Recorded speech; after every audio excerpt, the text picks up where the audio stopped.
आज आपण इयत्ता 7वीचा सराव संच 48 सोडवणार आहोत. सराव संच सोडवण्याअगोदर तुम्ही जर चॅनेलवर नवीन असाल, चॅनेलला अजून सबस्क्राईब केलं नसेल तर चॅनेलला सबस्क्राईब करून घ्या. म्हणजे यानंतरचे सर्व व्हिडिओ तुम्हाला बघता येतील. आता आपण सराव संच 48 सोडवू. त्यातील प्रश्न पहिला आहे, पुढील आकृत्या पहा व एक्सची किंमत काढा. आपल्याला त्रिकोणाची आकृती दिली आहे. LMN हा एक त्रिकोण आहे. यामध्ये कोन M हा 90 अंश आहे. मग ज्या त्रिकोणाचा एक कोन 90 अंशाचा असतो म्हणजे काटकोन असतो त्याला काटकोन त्रिकोण म्हणतात. या त्रिकोणामध्ये कोन M हा 90 अंश आहे म्हणजेच हा काटकोन त्रिकोण आहे. आता पायथागोरसचा सिद्धांत काय आहे तो आपण बघू. काटकोन त्रिकोणामध्ये कर्णाचा वर्ग हा इतर दोन बाजूंच्या वर्गांच्या बेरजेइतका असतो. म्हणजे आकृतीमध्ये बाजू LN या बाजूचा वर्ग हा बाजू LM आणि बाजू MN या दोन बाजूंच्या वर्गाइतका असतो.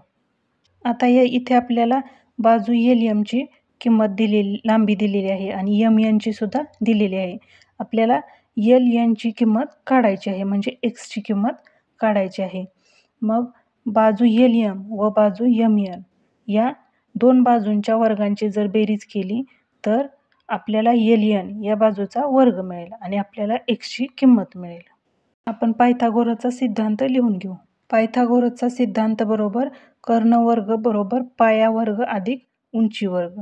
आता दिलेल्या आकृतीमध्ये कर्ण कोणता आहे तर जो काटकोनाच्या समोरील बाजू असते तो कर्ण असतो. म्हणजे या ठिकाणी बाजू LN हा कर्ण आहे. त्यानंतर पाया आहे बाजू MN आणि उंची आहे बाजू LM. LN चा वर्ग बरोबर MN चा वर्ग अधिक LM चा वर्ग. आता यामध्ये आपण दिलेल्या किमती लिहून घेऊ. बाजू MN आपल्याला दिलेली आहे 24 म्हणून 24 चा वर्ग अधिक बाजू LM दिलेली आहे 7 म्हणून 7 चा वर्ग. मग 24 चा वर्ग अधिक 7 चा वर्ग.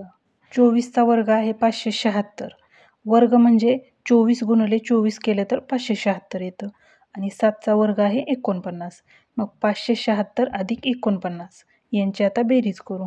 576 अधिक 49 यांची बेरीज येईल 625.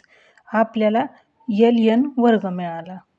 आता या ठिकाणी आपल्याला बाजू LN ची किंमत काढायची म्हणजे आपल्याला दोन्ही बाजूंची वर्गमूळ घ्यावी लागतील. म्हणून LN बरोबर 25.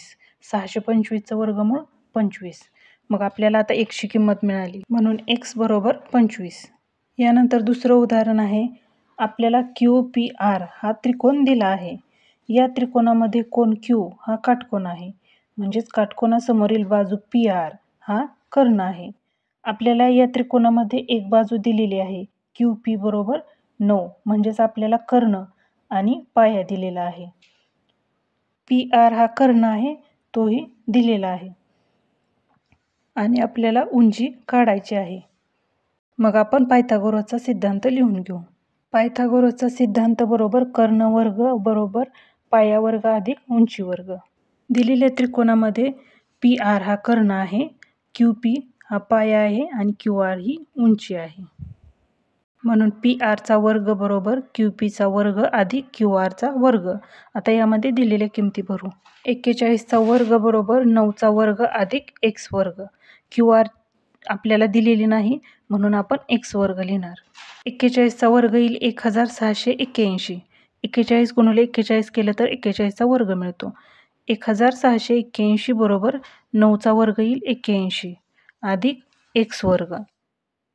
आता 81 आपण बरोबर चिन्हाच्या डावीकडे घेतले तर ते वजा होतील.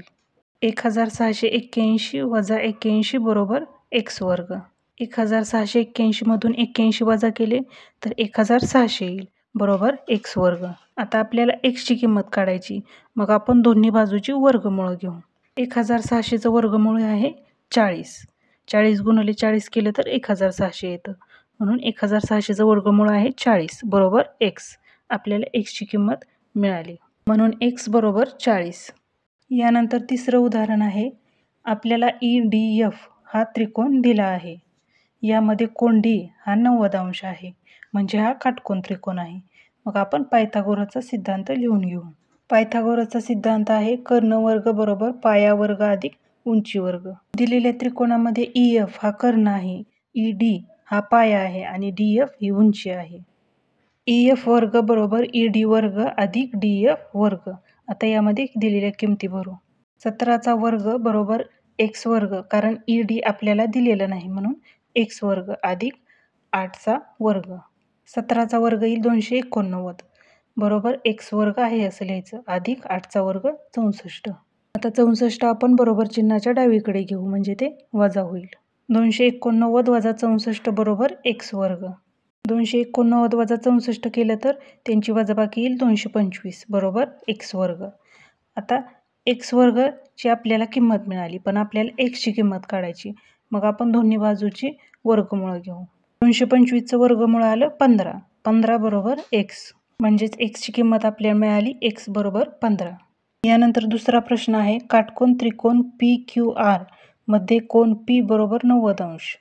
जर लांबी PQ बरोबर 24 सेमी आणि लांबी PR बरोबर 10 सेमी तर रेघ QR ची लांबी काढा. त्रिकोण PQR हा एक काटकोन त्रिकोण आहे. आपल्याला PQ ची लांबी दिली आहे 24, PR ची लांबी दिली आहे 10 आणि QR ची लांबी काढायची आहे. हा काटकोन त्रिकोण आहे. काटकोनासमोरील बाजू QR ही आहे आणि तिची लांबी आपल्याला काढायची आहे. मग तिची लांबी काढण्यासाठी आपण पायथागोरसचा सिद्धांत वापरू. मग आपण पायथागोरसचा सिद्धांत अगोदर लिहून घेऊ. पायथागोरसचा सिद्धांत आहे कर्ण वर्ग बरोबर पाया वर्ग अधिक उंची वर्ग. यामध्ये QR हा कर्ण आहे, QP हा पाया आहे आणि RP ही उंची आहे. QR वर्ग बरोबर QP वर्ग अधिक RP वर्ग. आता दिलेल्या किमती यामध्ये भरू. QR आपल्याला दिलेला नाही म्हणून आपण x वर्ग लिहू बरोबर QP आहे 24, 24चा वर्ग अधिक 10चा वर्ग. x वर्ग आहे असं लिहायचं बरोबर 24चा वर्ग 576 अधिक 10चा वर्ग 100.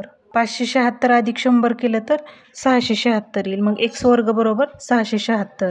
आपल्याला x ची किंमत काढायची म्हणून आपण दोन्ही बाजूंची वर्गमूळ घेऊ. x ची किंमत आपल्याला मिळाली x बरोबर 26. 676चं वर्गमूळ 26 म्हणून QR ची लांबी 26.